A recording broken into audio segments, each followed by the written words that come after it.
সালের অক্টোবর মাস থেকে এই পর্যন্ত ফিলিস্তিনের রাফা, গাজা সহ বিভিন্ন অঞ্চলে তারা গণহত্যা এবং নৃশংসতা চালিয়েছে।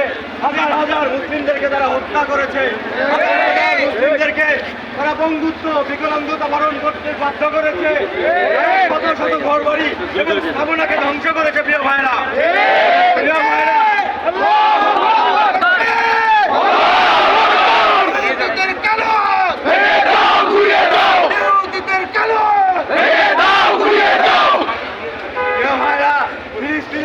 এই নির্যাতিত শিশু, নারী, এমনকি বিকলাঙ্গ ব্যক্তিরা পর্যন্ত শিশুদের ছবি যখন আমাদের সামনে আসে, যখন দেয়াল চাপা ছবি আমাদের সামনে আসে, যখন তাদের ছিন্ন বিচ্ছিন্ন দেহের ছবি আমাদের সামনে আসে, যখন আমরা দেখি তাদের মৃতদেহগুলি দেয়ালের সাথে ঝুলে আছে, প্রিয় ভাইরা, আমাদের মুসলিমদের হৃদয়ে রক্তকরণ হয়। প্রিয় ভাইরা,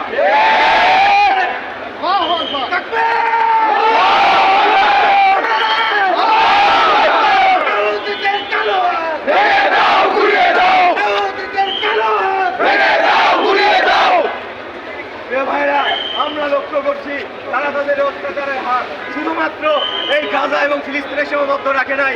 অতি সম্প্রতি আপনারা লক্ষ্য করেছেন লেবাননেও তারা আক্রমণ চালিয়েছে এবং সর্বশেষ রিপোর্ট অনুযায়ী 600-রও বেশি মানুষকে তারা হত্যা করেছে। প্রিয় ভাইরা, প্রিয় ভাইরা, আমরা লক্ষ্য করছি 1917 সালে বেলফোর ডিক্লারেশনের মাধ্যমে ব্রিটেন যখন এই অবৈধ রাষ্ট্রটির জন্ম দেয়, তখন তাদের উদ্দেশ্য ছিল আল-আকসা মুসলিমদের হৃৎপিণ্ড, এই হৃৎপিণ্ডের মাঝখানে একটি বিস্ফোরক স্থাপন করা, যাতে করে তারা ক্রমাগতভাবে মুসলিমদের বিরুদ্ধে অত্যাচার করতে পারে।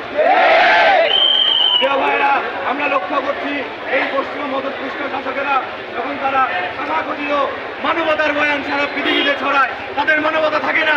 এই ইসরায়েলের যখন মুসলিমদের বিরুদ্ধে গণহত্যা চালায়, নৃশংসতা চালায়, তখন তাদের তথাকথিত মানবতার বয়ান আমরা দেখতে পাই না। প্রিয় ভাইরা, আপনারা এও লক্ষ্য করেছেন এই বাইডেন নির্বাচনে জয়ের জন্য এই গণহত্যার বিরুদ্ধে কোনো অবস্থান নাই, বরঞ্চ সে প্রতারণামূলক টু স্টেট সলিউশনের পক্ষে দাঁড়িয়েছে।